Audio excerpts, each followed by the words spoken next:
नमस्कार दोस्तों। आज हम बात करने वाले हैं कुछ ऐसे घरों की जहां पर वास्तु काम नहीं करता। वास्तु काम नहीं करता मतलब जब हम वहां पर कोई वास्तु के उपाय करते हैं तो ज्यादातर केसेस में वो काम नहीं करते। ऐसे कौन से घर हैं?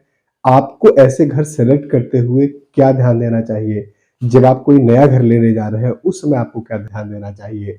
या अगर आपका ऐसा घर है जो मैं आपको बताने वाला हूं कि वहां पर वास्तु बहुत अच्छा काम नहीं करता। नमस्कार दोस्तों, मेरा नाम है अतुल श्रीवास्तव और मैं आपकी प्रॉब्लम सॉल्व करता हूँ वास्तु और मनी मैनेजमेंट के टिप्स देकर। आइए वीडियो को आगे बढ़ाते हैं। क्यों नहीं काम करता उसका मैं दो तीन आपको रीजन बता देता हूँ। पहले तो वास्तु का कॉन्सेप्ट वास्तु पुरुष और वास्तु देवताओं से है, जो 44 प्लस एक ब्रह्मा 45 टोटल, मतलब टोटल 45 देवता होते हैं।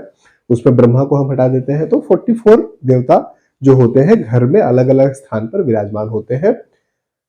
उसमें से कई बार उनकी वजह से कुछ प्रॉब्लम आती है, कहीं वहां पर टॉयलेट एंट्रेंस या कुछ ऐसी चीजें होने से। कई बार ऐसा होता है कि जो वास्तु पुरुष है उनकी संरचना ढंग से नहीं हो पा रही है या उनका शेप नहीं बन पा रहा है आपके घर में, तो प्रॉब्लम आती है।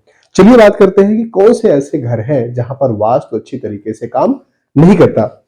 सबसे पहले तो जहां पर ऐसी शेप है, मान लीजिए ये जो आपका घर है, ये घर है। नॉर्मली एक घर जब होता है, घर हम लोग बनाते हैं तो सबसे अच्छा जो उसका रेशियो होता है वो 1:2 का होता है। मतलब अगर ये 10 मीटर लंबा है, चौड़ा है, तो ये 20 मीटर हो तो सबसे बेहतर है। यहां पर ये सबसे आइडियल रेशियो है।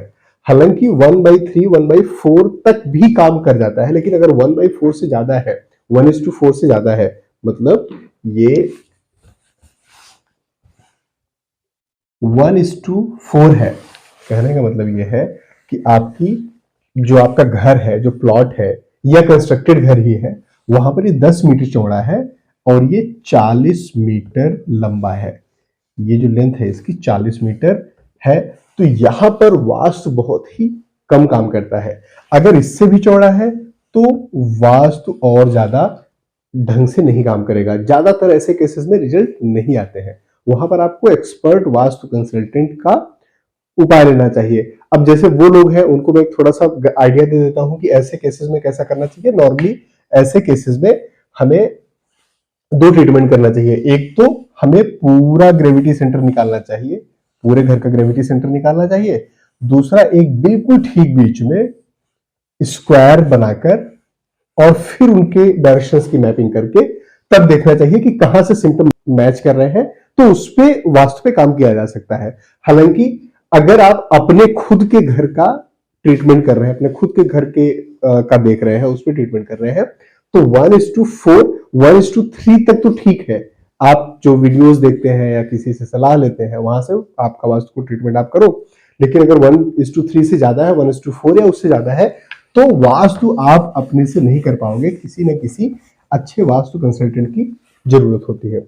दोस्तों, अगर आपको अभी तक का मेरा कंटेंट समझ में आया है और पसंद आया है तो मेरे इस वीडियो को लाइक करिए, और अगर आपने मेरे चैनल को सब्सक्राइब नहीं किया है तो सब्सक्राइब करिए। चलिए अब वीडियो में आगे चलते हैं। दूसरा है, एल शेप के घर होते हैं। जैसे ऐसा घर है, कई बार ऐसे हम लोग घर देखते हैं बिल्कुल एल शेप के। ऐसा नहीं है कि यहां पर वास्तु काम नहीं करता, यहां पर वास्तु काम करेगा, लेकिन यहां पर आपको एक्सपर्ट वास्तु कंसल्टेंट से सजेशन लेना पड़ेगा, क्योंकि इसमें 4 अलग अलग वास्तु सेंटर की प्रोबेबिलिटी झलकती है। कई बार हो सकता है कि ये वाला सेंटर, यहां पर जो इसका सेंटर आएगा, ये काम कर रहा हो। ऐसा हो सकता है ये सेंटर काम कर रहा हो। ऐसा भी हो सकता है कि यहां पर सेंटर काम कर रहा हो। कई बार ऐसा भी होता है कि इससे बाहर सेंटर काम कर रहा हो, जिसको हम लोग सेंटर शिफ्टिंग बोलते हैं, वो सेंटर काम कर रहा हो।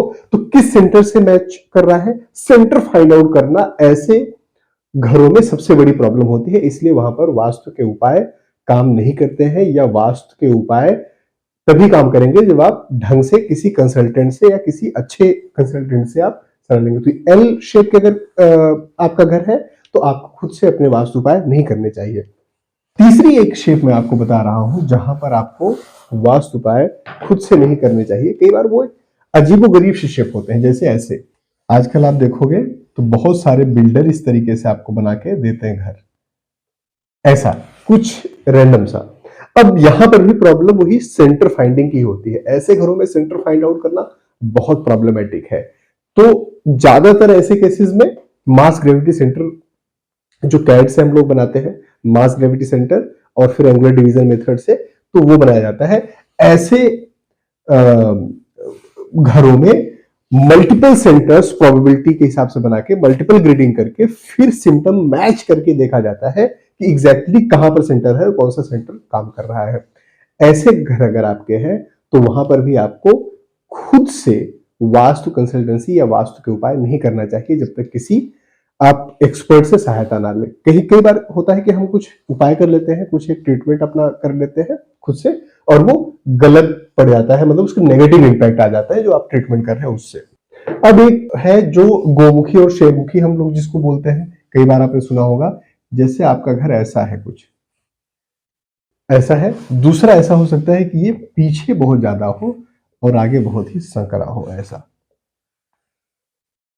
इन घरों में वास्तु बहुत अच्छे तरीके से काम नहीं करता है, या यूं कहें कि खुद से वास्तु का उपाय नहीं करना चाहिए, क्योंकि इसमें दो रीजन है। एक तो इसमें सेंटर फाइंड आउट करना उतना प्रॉब्लमेटिक नहीं होता, सेंटर फाइंड आउट किया जा सकता है इजिली, लेकिन इनके शेप की वजह से, गोमुखी और शेरमुखी शेप की वजह से एक अलग तरीके का ये रिजल्ट देते हैं, अलग तरीके से बिहेव करते हैं।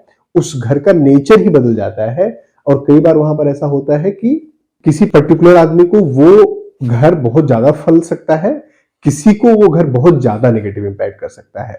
तो इसके लिए इस तरीके का अगर आपका घर है, प्लॉट है या फ्लैट है, फ्लैट तो वैसे इस शेप का नहीं होगा, लेकिन घर है, प्लॉट है या डुप्लेक्स है, तो आपको बिना किसी एक्सपर्ट वास्तु कंसल्टेंट के, उसमें भी स्पेसिफिकली एस्ट्रो वास्तु से ही,